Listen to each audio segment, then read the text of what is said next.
Hip-hop since 1987.com. Log on.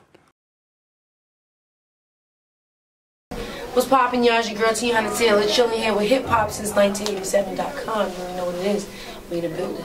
It's your boy E-Money with Teyana Taylor. Get right into it. Your first project is called From a Planet Called Harlem.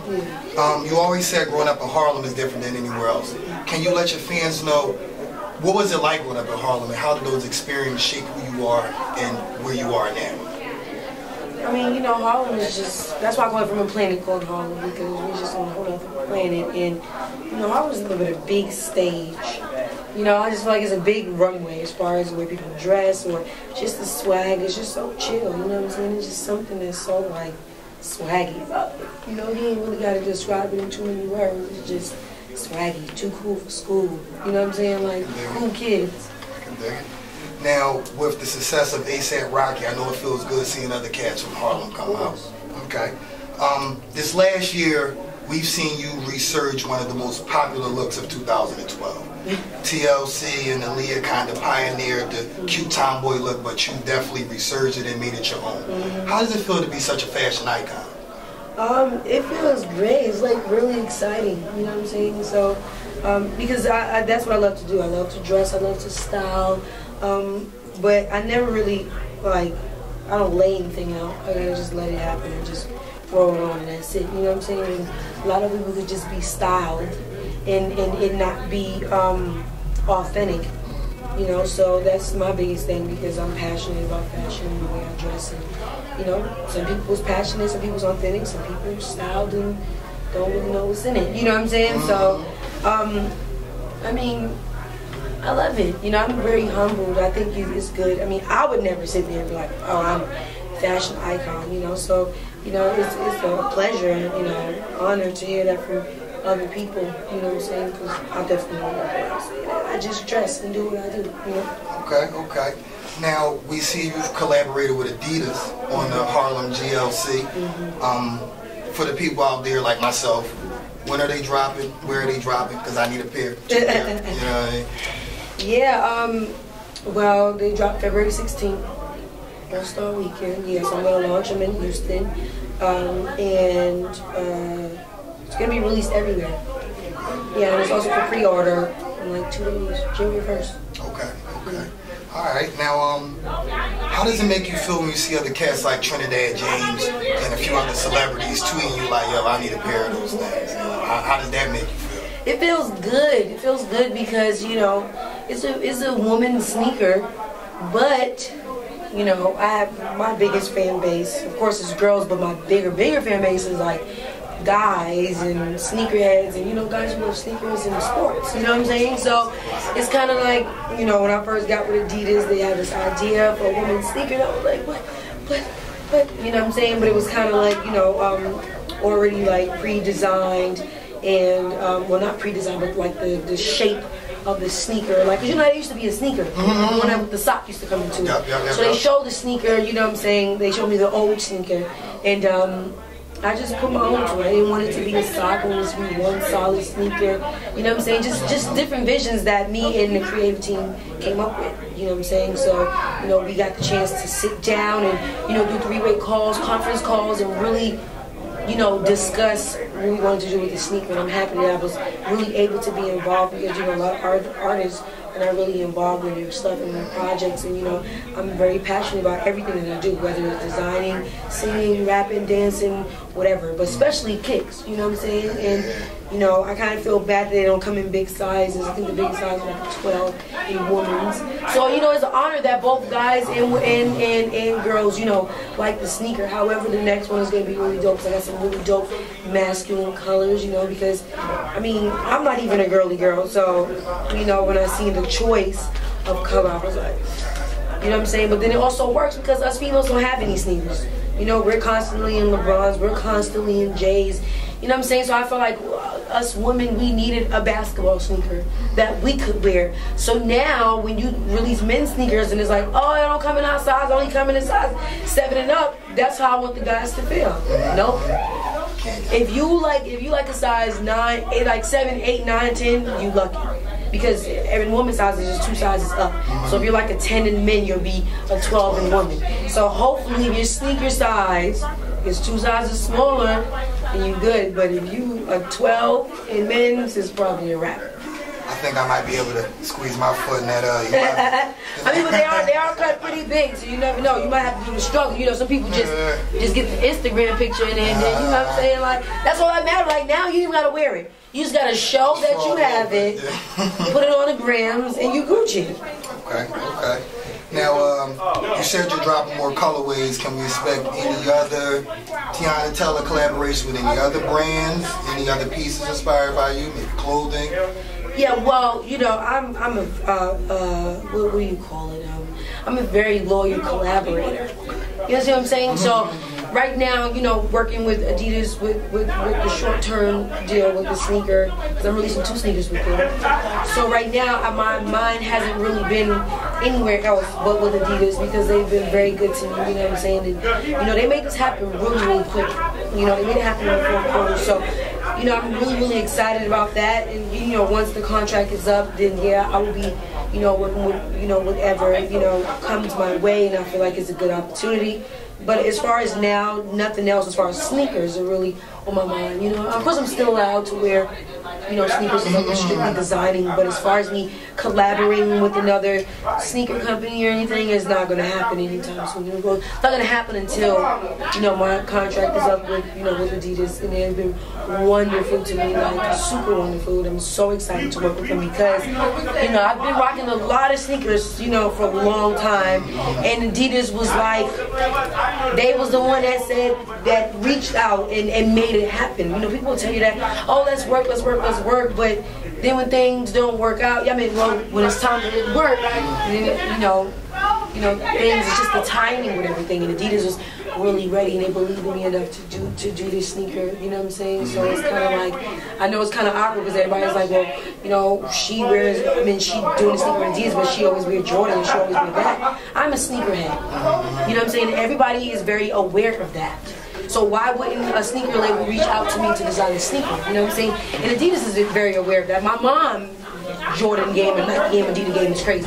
You know what I'm saying? So that's just the game of it, you know. But it's also about respect and loyalty. You know, like when it's time for my sneaker to drop, yes, I will be in my sneaker because my sneaker is making money and Adidas is writing a check, you know what I'm saying? So until then, I'm rolling with Adidas, you know what I'm saying? But I still rock, you know, my J's, my LeBrons, my Converse, you know what I'm saying? Like, my Under Armour, I still rock, you know, I rock what matches me. I only have one sneaker with Adidas, so I can't wear the same pair of sneakers every single day.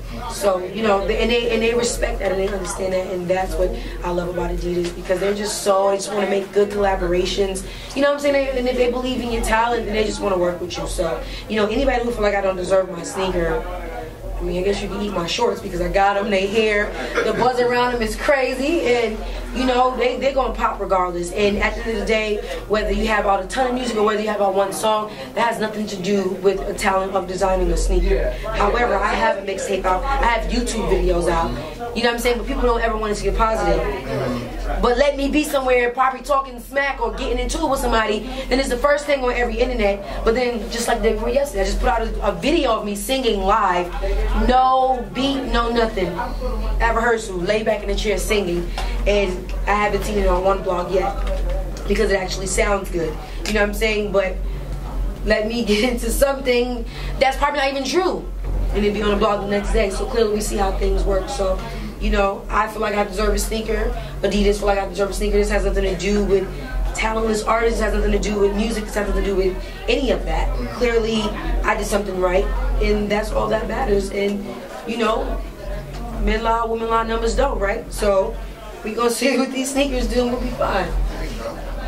Well, I think the rest of the fashion world will agree you definitely deserve your own sneaker. Yeah, thank you. They do, but that was just some stuff that I felt like I needed to clear up, because, you know, I am very sociable. You know, I do interact with my supporters and my fans, and, you know, different things like that. So I mean, you have artists that don't read comments at all. You have artists that barely look at their tweets. You know what I'm saying? I love interacting with my people, so I see, of course, way more positive than negative. But I must point out the positive. I must point out the negative as I have the chance because, you know, it's like, you know, people, I'm human, you know what I'm saying, and I have feelings as well. And I'm very passionate, and I sat in that office with the design team, and I sat on the phone with my mom, and we sat there and we designed that sneaker. So nobody's gonna take that away from me. It seems like this year you've really, like you said, focused on you and the things around you. Mm-hmm. How do you feel, how important do you feel like that is for artists these days? Like building your brand and everything that goes along with being an artist. It seems like that's been your complete focus this year. Yeah, I mean, definitely. I think that's been my complete focus from 15, which is the reason why I even feel like, I've been afloat for so long, you know what I'm saying? Because your brand is everything, you know, and I created a brand, so whether you so-called don't know what music I sing, you know, I got style and you can take that away.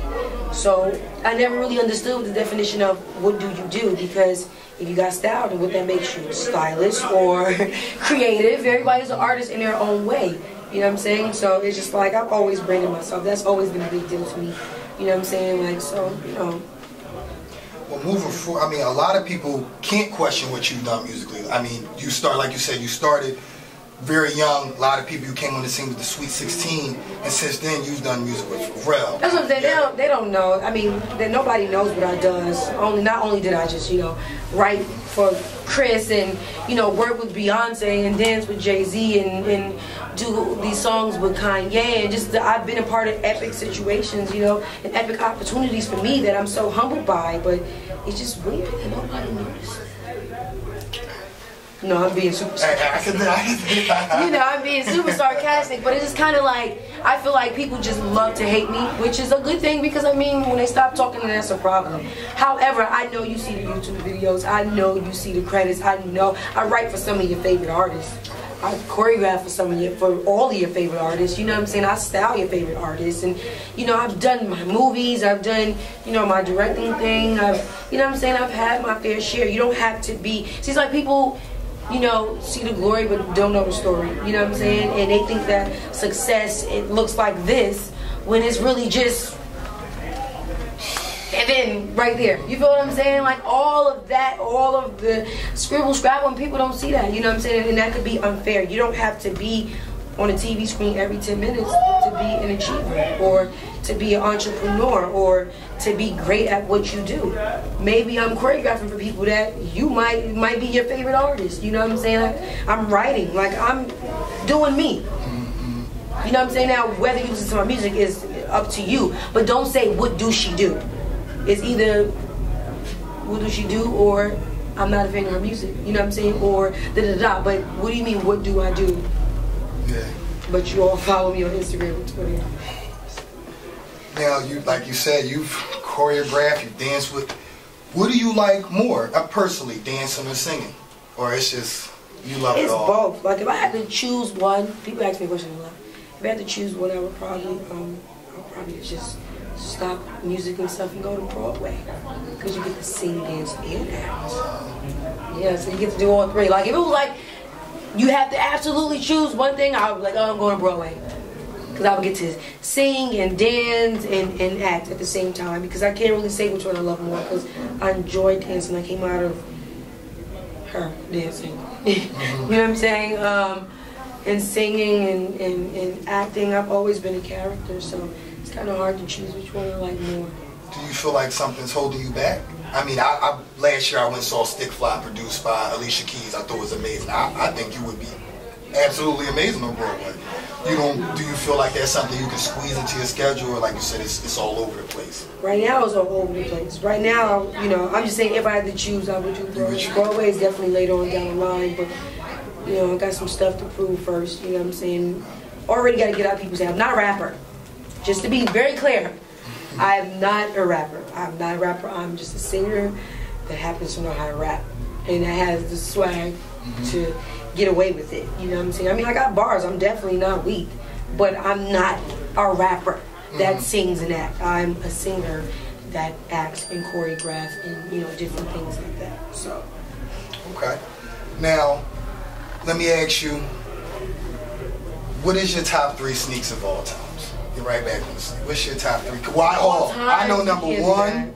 Number one is the Harlem GLC, dropping February 16th. Right, After that, right. if you can round it up to 3. I cannot round it up to 3. Give me some of your favorites. Artist who's not about that sneaker life can round it up to 3. You trying to tell me? Then yesterday, was it yesterday when I brung out the flight pauses and people just they ain't ready for what I've done. You know what I'm saying? Like, I don't understand how it has to be like a girl MVP and a boy MVP. It can't be all around one MVP because it needs to be the kings and the one queen. Okay. With an S. You know what I'm saying? Okay. Like, now that I'm very confident in. I have the sickest female sneaker game in the industry, and that's one thing that nobody could take away from me. You know, I'm very, very passionate about my sneakers. You heard it here first. You number one, definitely. I mean, do you agree? Oh, I agree. I follow you on Instagram. I mean, do you agree? Put the camera on him. Do you agree? I agree.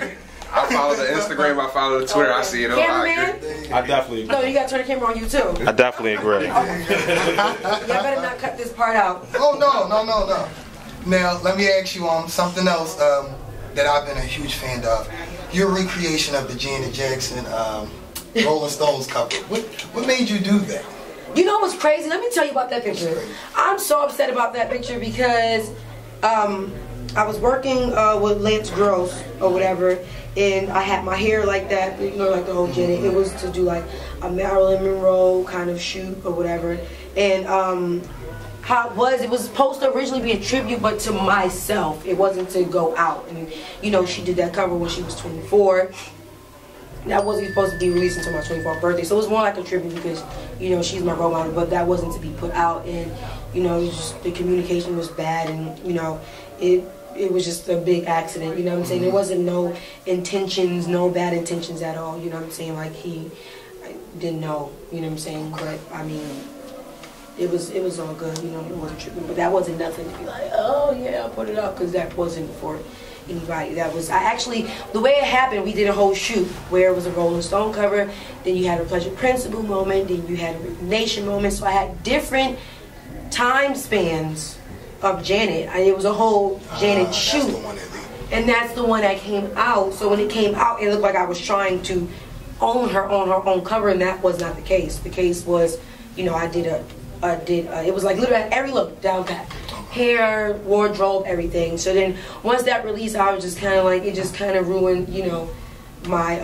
my whole, you know, thing that I had going on. But, you know, I'm thinking about still re-releasing, you know, the rest of the pictures of the Rhythm Nation and the Pleasure Principle, because, you know, my single DUI with Fabulous was based on Pleasure Principle, DUI, and you know, my performance today, I gave a little like tribute to, you know, Michael and Janet, so, you know, that was really good. Okay, well, I'm glad that picture. And with that, you become fantasy girl for a lot of young men and women. Is anyone special in Teyana Taylor's life right now? Only thing special in my life is trying to get this album done. And, you know, just keeping a great bond and relationship with God, you know what I'm saying?